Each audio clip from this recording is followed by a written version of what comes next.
Broadcasting live from the Business RadioX studios in Atlanta, Georgia, it's time for Atlanta Business Radio, spotlighting the city's best businesses and the people who lead them.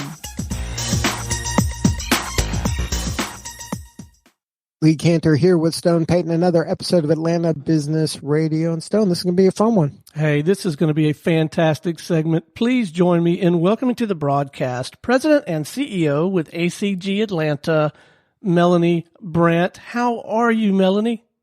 I'm good. How are you all? We are doing well. Melanie, before we get too far into things, tell us a little bit about ACG, the Association for Corporate Growth. Sure. Well, we're a networking organization, so similar to a Chamber of Commerce model where we've got members and events. We are part of a global organization, so I run the Atlanta chapter, which is one of the largest and the more active of the chapters. And the organization is dedicated to growing the middle market. The mission is driving middle market growth. So the middle market, for those that don't know, is somewhere, everyone defines it a little bit differently, but it's somewhere between 10 million in revenue all the way up to maybe $1 billion in revenue.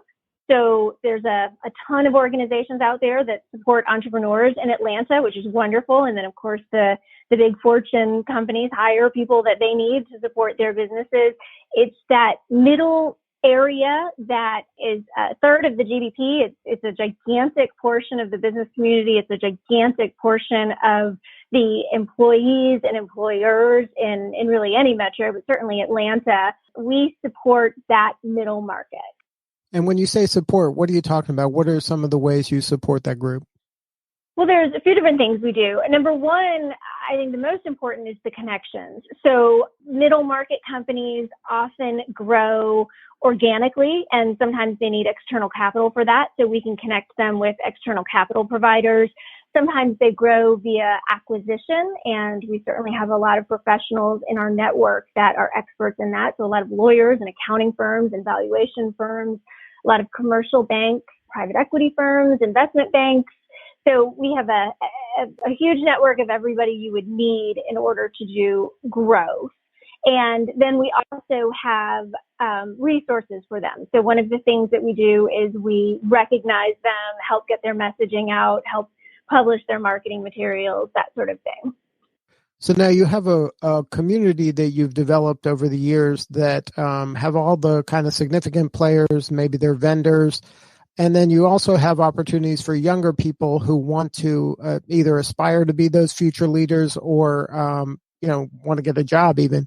So can you talk about how you serve that group as well?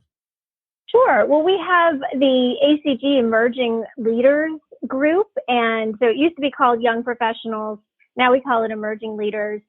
What we found was we have this great group of people that network, and when new people were coming into the organization, it was a little bit harder for them to get connected in because people are so excited to see the people that they know and need to connect with at the events. We created that subgroup so that they could network with one another and then pull them into the bigger group and help them make inroads that way. And then we also have a program called ACG University where we go through, it's a monthly course, we go through all of the different elements of a merger or an acquisition and have different experts come and talk to them about that. So there's a training element that we offer as well, but anybody can go to the Emerging Leaders events. Those are more social. They do have content as well, but they're mostly networking connection events. Now, how many companies would you say in the metro Atlanta area kind of fit the profile of the appropriate size company to fit inside ACG? And then of that, how many are actively involved in the group? We've been recognizing the 40 fastest middle market companies for over 12 years. And then through that, what we do is we get applications from middle market companies. They give us their revenue numbers and their employee numbers. And then we identify which companies are the fastest growing. So the fastest growing 40, but we get maybe 100 applications in every year. So I would say overall, I mean, our database of middle market companies that we know and that hopefully know us is upward, maybe around the 500 to 800 person mark. Wow. So there's quite a few that meet that profile and that are that actively involved. That's fantastic. Some of your work involves events, and the current crisis we're having right now has kind of put a damper on events of all size. Can you talk about the Georgia Fast 40 and the suspension of that event and how that decision was made and what the plans for the future are? Sure. Well, and it was so devastating and disappointing. I mean, obviously the health concerns and all of the loss that's going on right now is at the forefront of everybody's minds and in our prayers. There are a lot of people that have worked on this event, and it's something that we look forward to, and it's something that we think is really supportive of the community. A lot of times these middle market companies are so heads down, they're not getting recognition for what they do. And so one of the things that recognition does for them is it helps differentiate them in the market. It helps connect them to other resources to help them grow, and it helps them hire because everybody wants to work for a successful, fast-growing company. And so we hated not doing it, but it's a 6-month process. So we start working on it in November, where we get together as a committee. There's 45 people on the committee, and we start planning. We start figuring out the messaging. We start figuring out who to nominate for the event. And we were, several months into the planning already when all of this happened. We just felt like companies right now are just really struggling operationally. Things are a lot different than they were a month ago, certainly more different than they were 2 months ago. And we just felt like come June, even if the CDC regulations were lifted and it was appropriate to start having events again, we just weren't sure those companies would want to be celebrating their 2019 growth.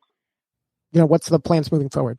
This is an important event for a lot of different reasons. It's important to our organization. I think it's important to the community, and I do think it's important to the middle market companies in Atlanta. We definitely are going to continue with the event in 2021, but this unexpected downtime is a great opportunity for us to look at the process, really work on some operational excellence things that we can be doing behind the scenes and streamline the process for the companies. And we expect to be back bigger and better. We're really excited about the Fast 40 event in 2021. And I put this in the announcement. We're hoping that in addition to being able to celebrate growth, we're also going to be able to celebrate leadership and reemergence and charity and community and sustainability and all of the great stories that we're hearing already. I'll give you just one example. One of our Fast 40 companies last year was High Rose Ice Cream, and they donated a bunch of ice cream to Piedmont hospital workers. We're really excited to be telling those kind of stories, not just how people, hung on and thrived and hopefully thrived after the worst was over, but also what they did during this time to make a difference in the community and do some fantastic things. Are you seeing that as a trend in business of companies of this size, that having those additional stakeholders, not just their investors or their employees, but the community as a whole, is becoming more and more important? Yes. And in particular, the middle market, because they're small and they're nimble. They're not so small that they're watching every penny, but they're also not so big that they have shareholders. They can be nimble. They can do things because they're the right things to do in the community. Not that, big companies and little companies don't do that, but there's something in particular about this middle market space that gives them the ability to be very missional in the things that they do. We see that a lot, and it's fantastic. Now, are there things that the ACG does to help them be more kind of service-oriented? Is that do you feel part of your mission to kind of educate and explain the importance of having those additional stakeholders?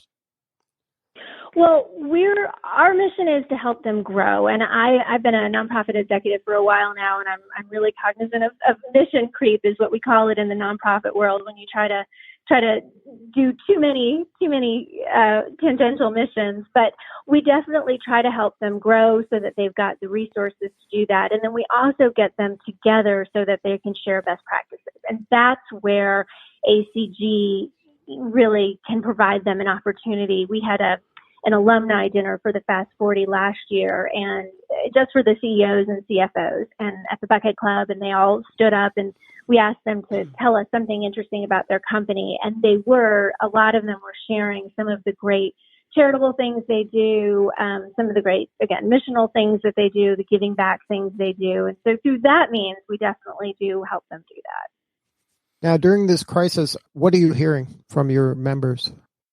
It's a great question. I mean, we're trying to not bother them too much because we know that they're laser focused on everything they need to be focused on. We know that their employees are potentially going through very challenging personal situations with the numbers that we're seeing in terms of how many people are being impacted by this virus. And so the best thing that we can do in a lot of ways is leave them alone. But what we are hearing from them is that there's just a lot of information out there and a lot of noise, and it's changing day by day.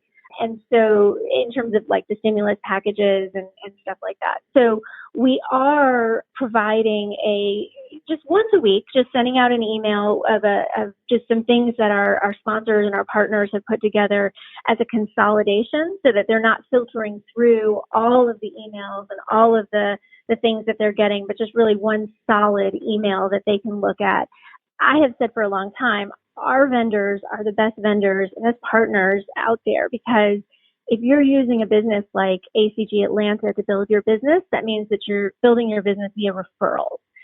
Fly-by-night companies don't use networking organizations to build their business. There would be no point, because as soon as you do the wrong thing by your customer, the word would get out. So in a time like this, it's great to have companies that are committed to building their clientele through word of mouth. And so we're trying to get their messaging out there as best we can. If somebody wanted to know more about what's happening at ACG and tap into the network and the resources, what's the website? Well, the best way to do that would be to go to acg.org. So again, ACG is an Association for Corporate Growth, and our website is acg.org/Atlanta.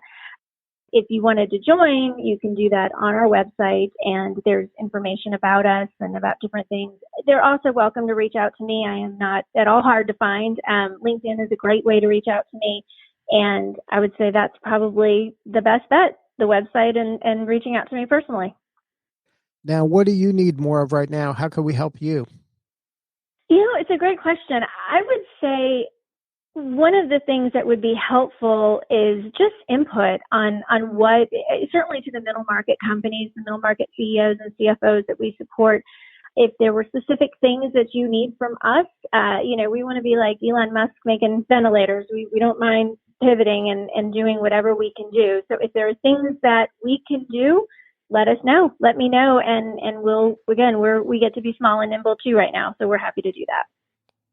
Good stuff, Melanie. Well, you're doing important work, and you're serving an important constituency for Atlanta and the nation as a whole. These are, like you said, the companies that hire a lot of people and they serve a lot of people, and this is a difficult time for them as well as their employees and the people that they sell to. So congrats on all your success, and congrats on the success of ACG. It's doing important work. Thank you. Appreciate it. And stay safe. Hope everybody stays healthy out there. All right. This is Lee Cantor for Stone Payton. We will see you next time on Atlanta Business Radio.